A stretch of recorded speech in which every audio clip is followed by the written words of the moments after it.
গাধা ও ঘোড়ার গল্প। একজন ধোপা ছিল, তার একটি গাধা এবং একটি ঘোড়া ছিল। ধোপা গাধাটিকে কাপড় বহন করার কাজে ব্যবহার করত। সে কাপড়গুলো গাধার পিঠে করে পুকুরে নিয়ে যেত এবং আবার ফিরিয়ে আনত, আর ঘোড়াটিতে চড়ে সে নিজে পুকুরে যেত। একদিন ধোপা গাধার পিঠে অনেক কাপড়ের ভারী বোঝা চাপালো এবং কাপড় ধোয়ার জন্য পুকুরের দিকে রওনা দিল। সে ঘোড়াটিকে সঙ্গে নিল। সেদিন ভীষণ গরম পড়েছিল। গাধাটি ক্লান্ত হয়ে পড়ল, তার পিঠে ব্যথা শুরু হলো।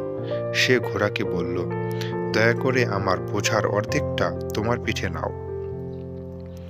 ঘোড়া ভদ্রভাবে উত্তর দিল, কেন আমি তোমার বোঝা বইব? আমি তো শুধু আমাদের মালিককে বহন করি। তারা হাঁটতে লাগলো, কিন্তু রোদ আরো তীব্র হয়ে উঠল। গাধাটি আর সহ্য করতে পারল না। সে ক্লান্ত হয়ে মাটিতে লুটিয়ে পড়ল।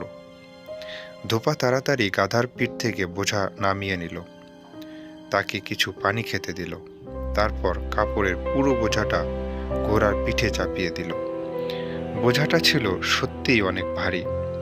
ঘোড়া মনে মনে ভাবল, যখন গাধা আমার সাহায্য চেয়েছিল, তখন যদি আমি একটু সাহায্য করতাম। সে তার ভুল বুঝতে পারল।